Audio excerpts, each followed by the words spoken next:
ابطال تالتة اعدادي، انا عايزك قبل ما ابدا في الفيديو ده، عايز منك سبسكرايب، وعايز منك لايك، وعايز منك انك تعمل مشاركة عشان الفيديو يوصل لكل احبابك وكل اصحابك. وان شاء الله باذن الله هنراجع التاريخ مع بعضينا، وان شاء الله هيبقى جميل وسهل جدا جدا، ومن خلالنا ان شاء الله تقدر تقفل المادة. اول حاجه تعال نشوف اهم المصطلحات والمفاهيم. يعني ايه كلمه نظام الالتزام؟ يعني ايه نظام الالتزام؟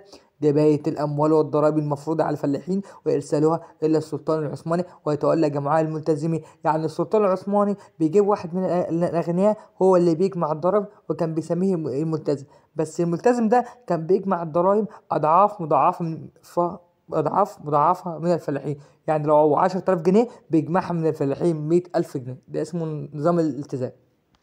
تعال نخش على كلمة حق الانتفاع.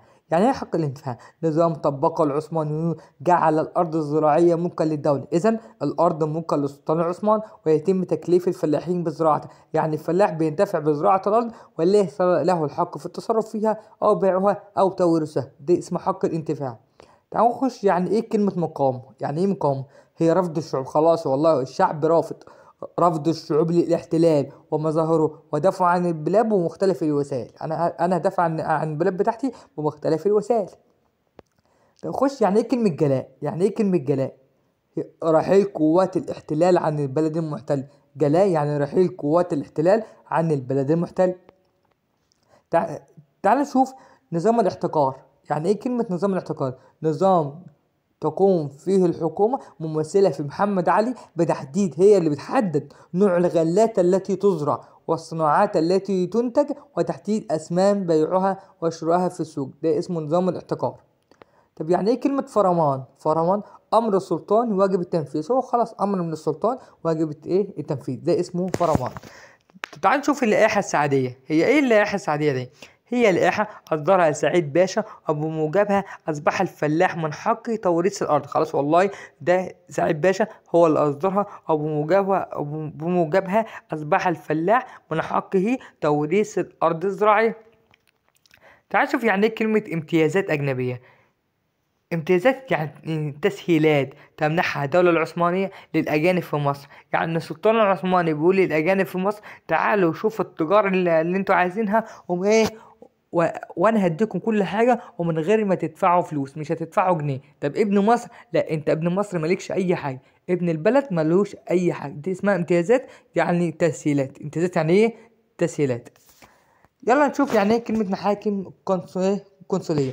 هي محاكم تنظر ايه في الجرائم التي ترتكبها الرعايا الأجانب ضد المصريين والحكومة المصرية نفسها. دي اسمها محاكم ايه قنصلية.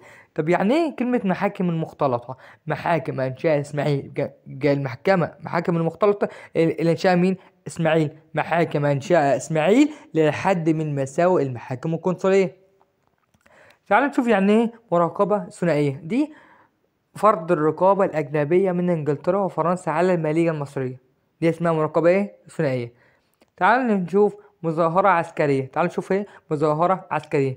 هي خروج قوات الجيش للمطالبة بالحقوق الوطنية. دي اسمها مظاهرة عسكرية. طب يعني ايه كلمة احتلال؟ يعني ايه كلمة احتلال؟ احتلال هي الاستيلاء على الارض غير بالقوة. لما حد يخش عليك مثلا هو يحتلك، يبقى هو المستولى على كل حاجة. احتلال الاستيلاء على الارض غير بالقوة. تعال نشوف يعني ايه حكم مطلق. ان تكون السلطة في يد الحاكم ولا توجد سلطة نيابية تراقب اعمال الحكومة. ده اسمه حكم الايه المطلق. طب الاتفاق الودي انفراد انجلترا بمصر مقابل انفراد فرنسا بمراكش. ده اسمه الاتفاق الودي. حق تقرير المصير مبدأ من المبادئ ال14. يبقى حق تقرير المصير مبدأ من المبادئ ال14 التي دعا عليها الرئيس الأمريكي ويلسون. الرئيس الأمريكي مين؟ ويلسون. تعالوا نشوف بعث كيف. اسمها ايه؟ بعث كيف. بعثة أرسلتها بريطانيا لدراسة الأزمة المالية في مصر. بعثة أرسلتها بريطانيا لدراسة الأزمة المالية في مصر. اسمها بعث كيف. طب وزارة الشعب دي وزارة سعد زغلول التي شكلها في يناير. إذا وزارة سعد زغلول اسمها وزارة الشعب. وزارة سعد زغلول اللي تشكلها في يناير عام 1924، وهي أول وزارة برلمانية في مصر. إذا أول وزارة برلمانية في مصر نقط هي وزارة الشعب. طب تعال نشوف وزارة الثورة، هي الوزارة اللي شكلها سامي البارودي. يبقى وزارة الثورة هي الوزارة اللي شكلها البارودي. دي أول حاجة. تعال نشوف أكمل السؤال التاني، بيقول لي أكمل العبارات الآتية بإجابة مناسبة. هات لي إجابة تكون مناسبة. أصبح لمصر مكانة عالية دولية بعد حروب محمد علي في نقط. بعد حروب محمد علي في اليونان، مش محمد علي تفاوض مع الدول الأوروبية مباشرة. مش محمد علي كان تحت يد السلطان العثماني. ده هنا أصبحت هنا هو كده محمد علي تفاوض مباشرة مع الدول الأوروبية، وأصبح لمصر مكانة عالية بعد إيه؟ دوليا بعد حروب محمد علي في اليونان. اتنين، كان الهدف من إنشاء الدواوين تدريب المصنع على نظام الشورى. الهدف من إنشاء الدواوين تدريب المصنع على نظام الشورى. يعني الهدف كده، يعني الهدف من إنشاء الهدف من إنشاء ديوان القاهرة وديوان الأقاليم والدواوين دي كلها إن المصريين يشاوروا فيما بعض كده. والاستشارة دي بيعود على الأهالي بالنفع، بيعود على الأهالي إيه؟ بالنفع. طب تلاتة، أصبحت مصر ولاية عثمانية عام 1517 بعد معركة نقط، بعد معركة الريدانية، آخر معركة اسمها الريدانية عام 1517. أربعة، جاءت قرارات معاهدة لندن 1840 لصالح نقط، لصالح الأجانب. خمسة، استشهد الضابط محمد عبيد ورجاله في معركة نقط، في معركة التل الكبير. طب ستة، أسفر كفاح مصطفى كامل عن استقالة اللورد كرومر. عن استقالة مين؟ اللورد كرومر. وممكن يجيلك سؤال يقولك من النتائج المترتبة على كفاح مصطفى كامل، هتقوله انشداد الحركة الوطنية واستقالة اللورد كرومر. خش على سبعة، عام 1805 أصدر السلطان العثماني فرمان بعزل خورشيد باشا وتولية نقط وتولية محمد علي.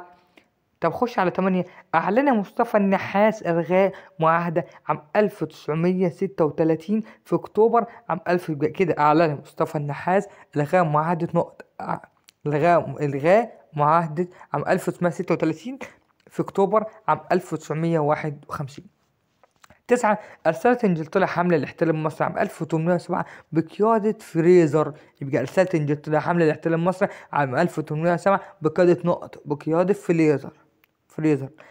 10، انتهت حروب اليونان عام 1828 بتحطيم الأسطول المصري في معركة نقط، في معركة نيفارين. في معركة إيه؟ نيفارين. تخش على 11، الوزارة المختلطة في عام 1878 كانت برئاسة نقط، برئاسة نوبار باشا. برئاسة مين؟ نوبار باشا. 12، تمكن عرابي من صد هجمات القوات البريطانية عند نقط، عند كفر الدوار. عند كفر الايه؟ الدوار. 13، كان الأزهر الشريف. إذا عرفنا في الثورة الأولى كان الأزهر الشريف مقر لقيادة الثورة الأولى. كان نقط مقر لقيادة الثورة الأولى، الأزهر الشريف. وحي بولاء مقر لثورة القاهرة التانية. إذا كان نقط مقر لقيادة لثورة القاهرة التانية كان حي بولاء. دي 13. خش على 14، تحالفت الدولة العثمانية مع نقط ونقط على إخراج الفرنسيين من مصر، مع إنجلترا وروسيا على إخراج الفرنسيين من مصر.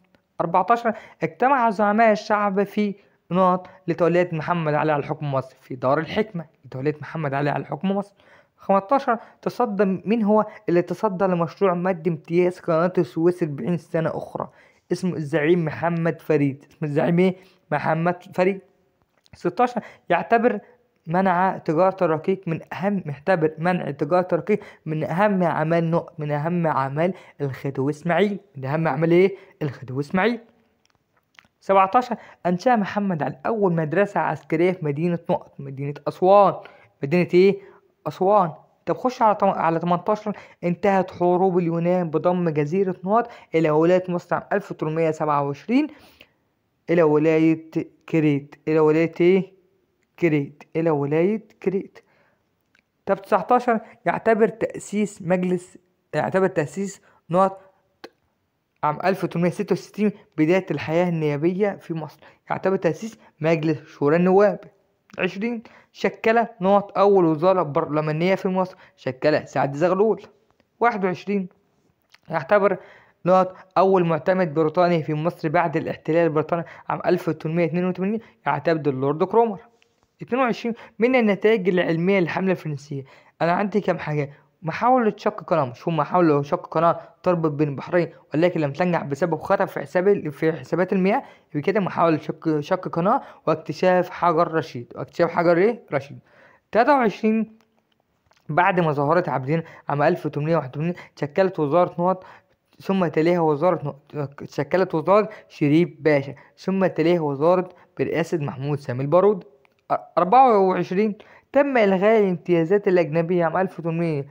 تم إلغاء الامتيازات الأجنبية عام 1837 في مؤتمر مونترو. في مؤتمر إيه؟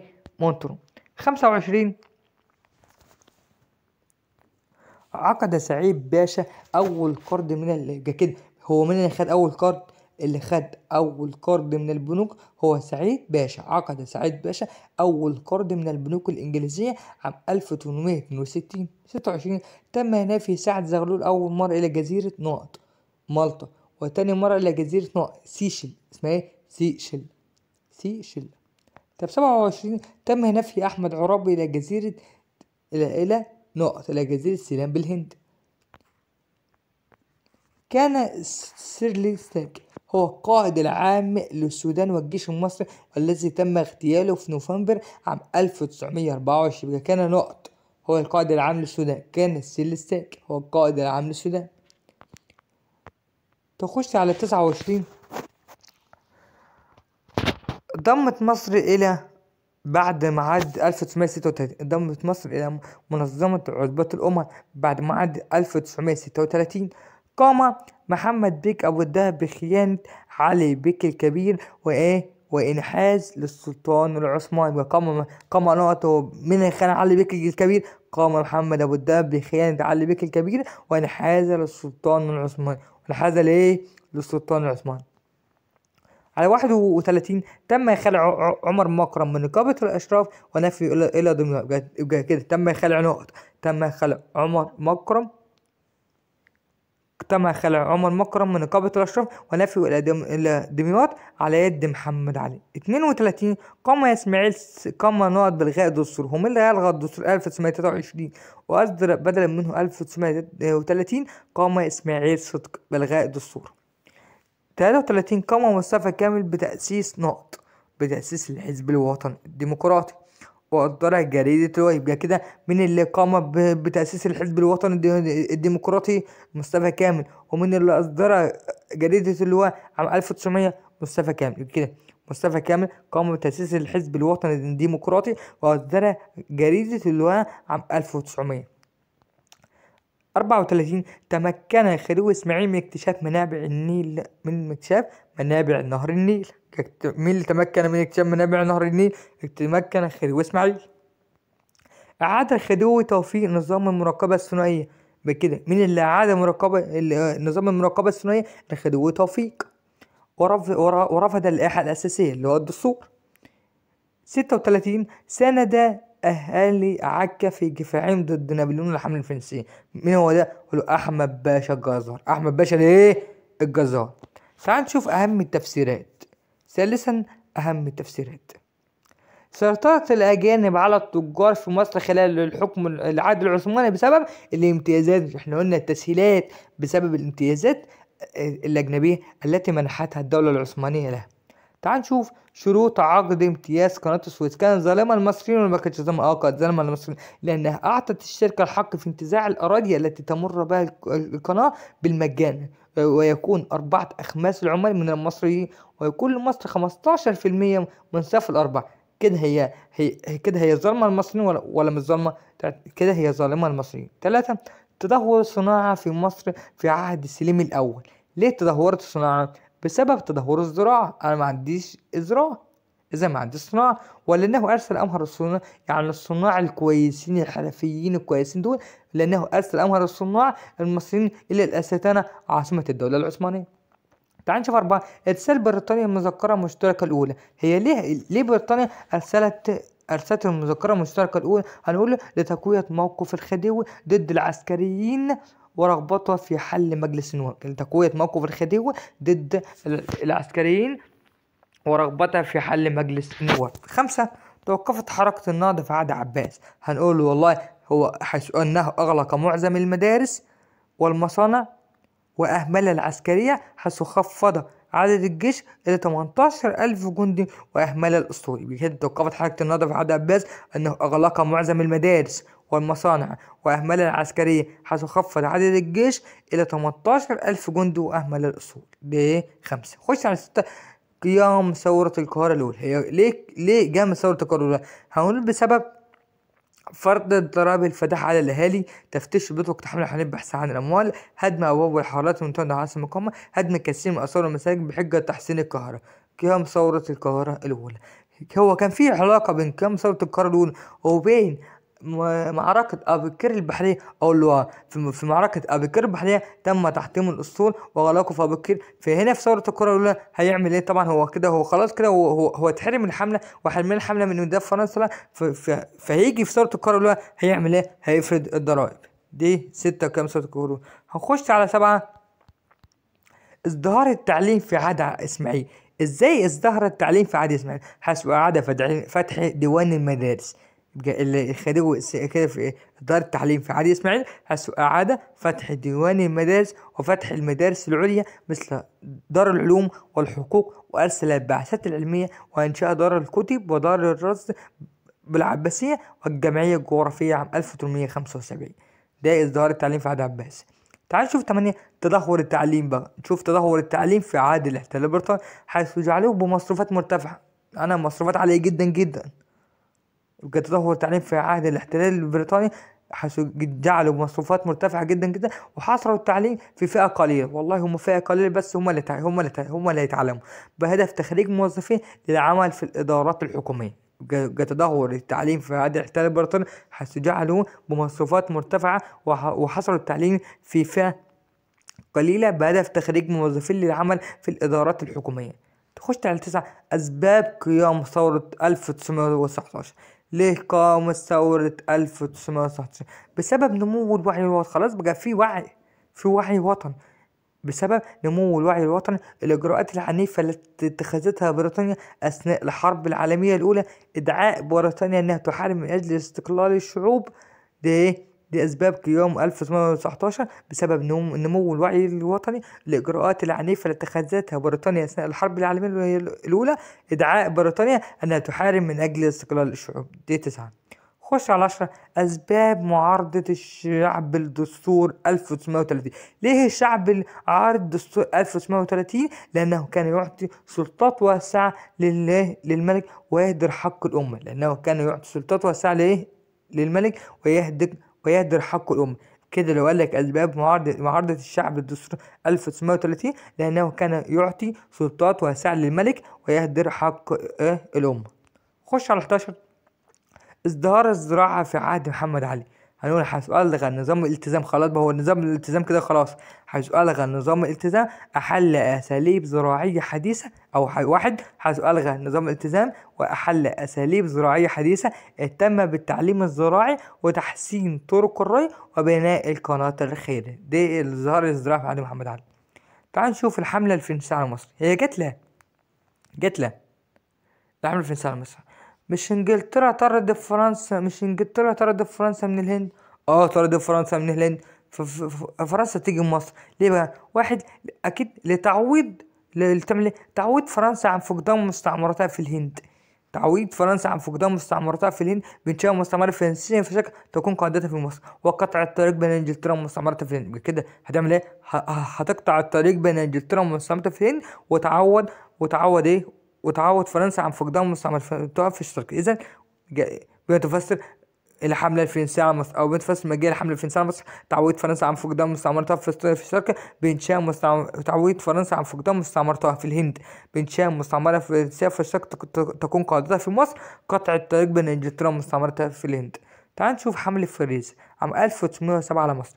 هي جت لاحتلال مصر وخلع محمد علي وتعيين الألف بدلا منه. حملة فريز جت على مصر ليه؟ لاحتلال مصر وخلع محمد علي وتعيين 1000 بدلا منه. خش على 14. فشل الثورة العربية. يعني عندي كام حاجة. انا عندي واحد فشل هنا يقول لك فشل الثوره العربيه. واحد، عدم تكافؤ القوى بين الطرفين. عدم تكافؤ، ما كانش في تكافؤ القوى بين الطرفين. تواطؤ ديليسيبس مع الانجليز. تواطؤ ديليسيبس مع الانجليز. اعلان السلطان العثماني عصيان عرابي. اعلان السلطان العثماني عصيان عرابي. عدم ادراك اهميه التعبئه الشعبيه. انحياز بعض القوات الإنجليز والخديوي. وآخر حاجة، الظروف الدولية لم تكن في صالح الحركة الوطنية. فشل الثورة العربية بسبب واحد، عدم تكافؤ القوى بين الطرفين. تواطؤ ديليسيبس مع الإنجليز. إعلان السلطان العثماني عصيان العرابي. عدم إدراك أهمية التعبئة الشعبية. انحياز بعض القوات الإنجليز والخديوي. الظروف الدولية لم تكن في صالح الحركة الوطنية. دي ليه فشل الثورة العربية. تعال نشوف أهم النتائج اللي عندنا بقى. أهم النتائج: واحد، مظاهرة عابدين 9 سبتمبر عام 1880. ما النتائج المترتبة على مظاهرة عابدين؟ أقول له عزل وزارة الرياض وإسناد الوزارة إلى شريف باشا. عزل وزارة الرياض وإسناد الوزارة إلى شريف باشا. 2، الاحتلال البريطاني بالنسبة للجيش المصري. النتائج المترتبة على الاحتلال البريطاني بالنسبة للجيش المصري: إنشاء جيش مصري لا يتجاوز 6000 جندي بقيادة ضابط إنجليزي. إنشاء جيش مصري لا يتجاوز 6000 جندي بقيادة ضابط إنجليزي. 3، معاهدة 1936. إنهاء احتلال مصر عسكريا. إلغاء الامتيازات الأجنبية بعد مؤتمر مونترو عام 1937. انضمام مصر لعصبة الأمم. عودة الجيش المصري إلى السودان. 4 حاجات: معاهدة 1936، إنهاء احتلال مصر عسكريا، إلغاء الامتيازات الأجنبية بعد مؤتمر مونترو عام 1937، انضمام مصر لعصبة الأمم، عودة الجيش المصري إلى السودان. عودة الجيش المصري إلى السودان. 4، معركة أبو قير البحرية عام 1798. 1، إنتاج مترتبة: تحطيم الأسطول الفرنسي وغرقه في أبو قير. حصار الإنجليزي لشواطئ مصر الشمالية. توقف حركة التجارة الخارجية. حركة التجارة الخارجية. حروب محمد علي في اليونان. ما النتائج المترتبة على حروب محمد علي في اليونان؟ ضم جزيرة كريت. هزيمة الأسطول المصري في معركة نفرين. ارتفاع مكانة مصر دولية. حروب محمد علي في اليونان: ضم جزيرة كريت، هزيمة الأسطول المصري في معركة نفرين، ارتفاع مكانة مصر دوليا. تعال نشوف النتائج المترتبة على مذبحة يافا البشرية. مش هو دخل على أهل يافا، ما تخافوش أنا مش هعمل لكم حاجة، أنا بس هحتل بس يافا بس طبعا أعدام 4000 واحد. ما النتائج مترتبة على مذبحة يافا البشرية؟ استبسال. خلاص هما والله قالوا احنا لو استسلمنا زي اهالي يافا احنا هنموت. استبسال اهالي عكا في الدفاع عن مدينتهم بقيادة احمد باشا الجزار. خش على 7، ضم محمد علي للسودان. انشاء من النتائج المترتبة على ضم محمد علي للسودان: انشاء مدينة الخرطوم، امتداد النفوذ المصري الى جنوب السودان، اكتشاف منابع النيل في عهد اسماعيل. منابع النيل في عهد اسماعيل. خش على 8، سياسة العزلة التي فرضها العثمانيون على مصر. احنا قلنا طبعا بسبب طبعا دي ادت جمود وتخلف الحالة الفكرية والثقافية. عمل جمود وتخلف. أول حاجة، ابتزاز مكانة الأزهر ولم يعد هناك اهتمام بالعلوم العقلية والرياضية. يعني مفيش كلية طب ولا كلية هندسة والكلام ده كله. ابتزاز مكانة الأزهر حيث كان الاهتمام بالعلوم الشرعية فقط مثل الفقه والتفسير والحديث. تدهور الحالة الأدبية، يعني مفيش حالة أدبية خالص، مفيش شعر. انتشار الجهل والتخلف والدجل.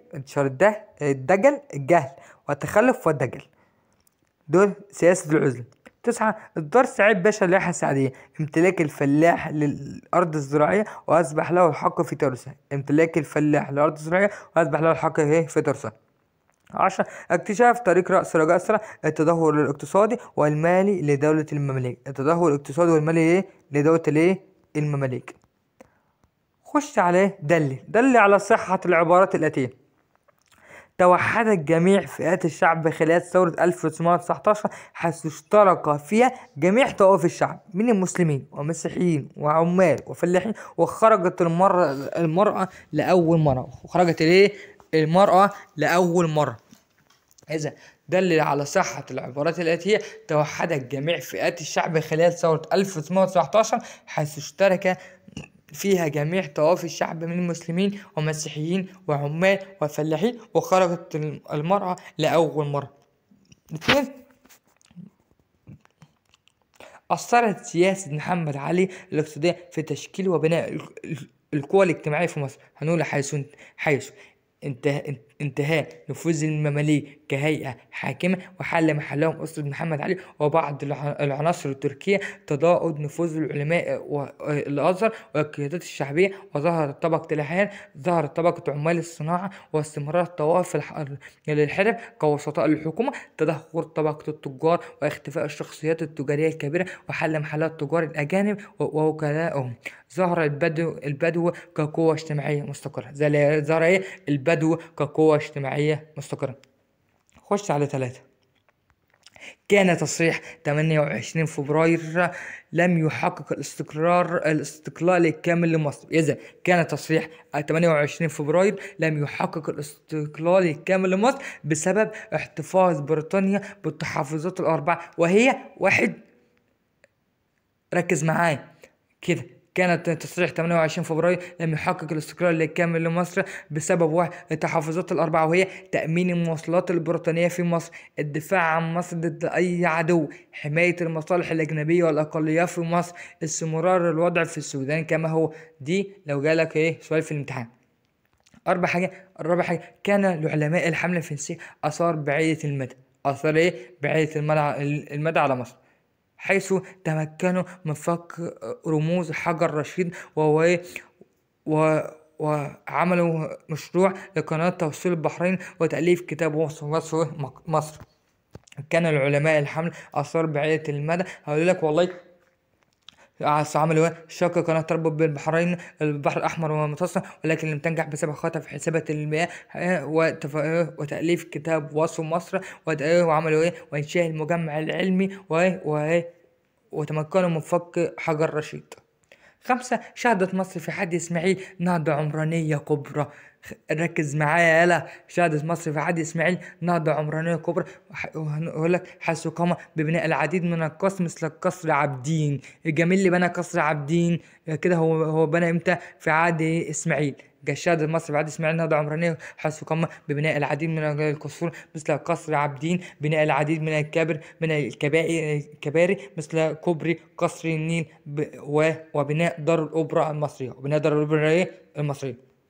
قام محمد علي بالاهتمام بالإنتاج الصناعي، حيث قام 1. بإنشاء مصانع حكومية للغزل والنسيج، وعمل تاني وجمع الصبية للعمل في المصانع، استعان بالخبرات الأجنبية في الخارج، من الخارج. 2.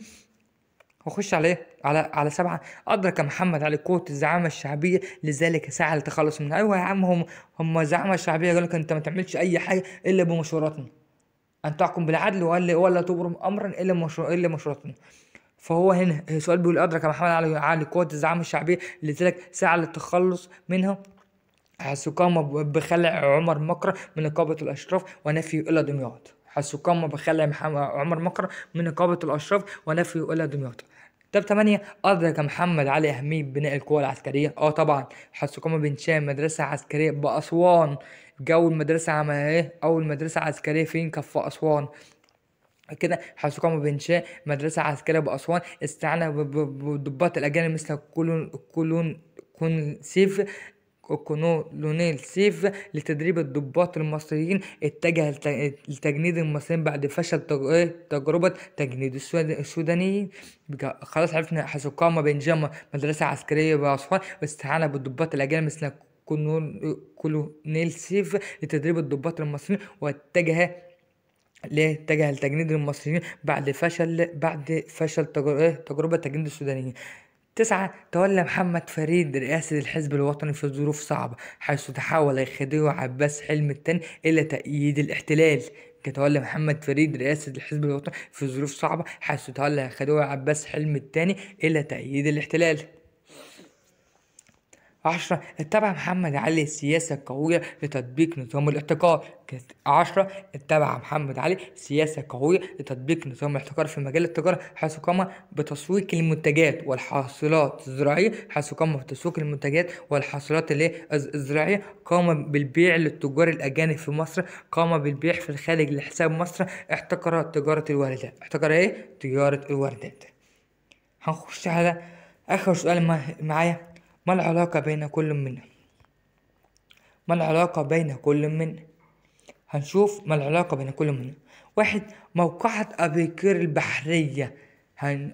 نشوف السؤال اللي معايا اللي قبل السؤال الأخير. ما العلاقة بين كل من موقعة أبيقير البحرية وثورة القاهرة الأولى؟ حسب من نتائج موقعة أبيقير البحرية فرض نابليون الضرائب، فكان ذلك سبب في قيام ثورة القاهرة الأولى. كمان النتائج المترتبة على موقعة أبيقير البحرية من خلاص في موقعة أبيقير البحرية تم تحطيم الأسطول وغرقه في أبيقير حملة من امتداد فرنسا لا، فهيجي في ثورة القاهرة الأولى هيفرض الضرايب. حسب من نتائج موقعة أبيقير البحرية فرض نابليون الضرايب، فكان ذلك سبب في قيام ثورة القاهرة الأولى.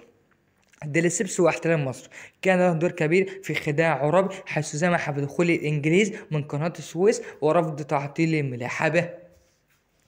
سمح بدخول الإنجليز من قناة السويس ورفض تعطيل الملاحة. 3. الاحتلال البريطاني والاقتصاد المصري. أدى الاحتلال إلى تدهور كبير في الاقتصاد المصري والاعتماد على الزراعة بدلا من التصنيع. رابع حاجة، شريف باشا والميزانية المصرية، حيث رفض شريف مناقشة المجلس للميزانية لتجنب الصدام مع الأوروبيين. شريف باشا ما كانش عايز يناقش ما كانش عايز يناقش الميزانية لتجنب الصدام مع الأوروبيين. 5. سياسة الاقتراض والتدخل الأجنبي، حيث تسببت السياسة التي اتبعها إسماعيل في الاقتراض في زيادة الأزمة المالية والتدخل الأجنبي في مصر. سياسة الاقتراض والتدخل الأجنبي حيث تسبب السياسة اللي اتبعها إسماعيل في الاقتراض في زيادة الأزمة المالية والتدخل الأجنبي في مصر. تعال نشوف أهم الشخصيات بقى اللي توردت في المنهج وعملها. سليم الأول. هو سليم الأول هذا عمل إيه؟ انتصر على الصفويين وانتصر على المماليك في معركتي مرجدابك وريدانية. تومانباي زعيم المماليك في مصر والذي هزم في معركة الريدانية. علي بك الكبير أحد المماليك الذي حاول الانفصال بحكم مصر عن الدولة العثمانية ولكنه فشل. الشيخ الزهر العمر حاكم جنوب الشام الذي تحالف مع علي بك الكبير. طبعا شو محمد أبو ده نائب علي بك الكبير الذي انحاز للسلطان العثماني ضد علي بك الكبير. نابليون قائد الحملة الفرنسية على مصر والذي قام بالمذبحة البشرية في يافا. نيلسون قائد الأسطول الإنجليزي معركة أبيقير البحرية. كليبر القائد الثاني للحملة الفرنسية بعد سفر نابليون والذي تم قتله على يد سليمان الحلب أحد طلاب الأزهر الشريف. عمر مكرم ده نقيب الأشرار وقائد ثورة القاهرة الثانية وكان له دور في تولية محمد علي وتم نفيه إلى دمياط. فريزر قائد الحملة الإنجليزية على مصر عام 1807. كولونيل سيف الضابط فرنسي من ضباط جيش نابليون استعان به محمد علي في المدارس العسكرية. نوبار باشا قام بتأليف الوزارة المختلطة بناء على طلب لجنة التحقيق الأوروبية. عثمان رفقي وزير الجاهلية الذي طلب عرابي بعزله لاضطهاد للضباط المصريين. تعال نشوف شريف باشا شكل الوزارة بعد مظاهرة عابدين استقال منها لإصرار مجلس النواب على مناقشة الميزانية. محمد عبيد ضابط مصري صمد بقوات أمام الإنجليز حتى استشهد هو ورجاله في معركة التل الكبير. عبد الله النديم خطيب الثورة الذي لم تستطع قوات الاحتلال الاحتقالي مع العرابيين. السرونجت المعتمد البريطاني الذي رفض سفر سعد زغلول وزملائه إلى باريس وألقى القبض على سعد زغلول. عدلي يكن رئيس الوزراء المصرية الذي فشلت في مفاوضات مع كيزرون واستقال بعدها. زيور باشا تولى الوزارة بعد سعد زغلول وتم بسحب الجيش المصري من السودان. زيور باشا تولى الوزارة بعد سعد زغلول وقتها سحب الجيش المصري من السودان. مصطفى باشا النحاس تولى رئاسة الحزب الوفد بعد سعد زغلول وعقد معاهدة 1936 مع بريطانيا وإلغاءها عام 1951. عبد الخالق ثروت رئيس الوزراء الذي شكل لجنة من 30 عضو لإعداد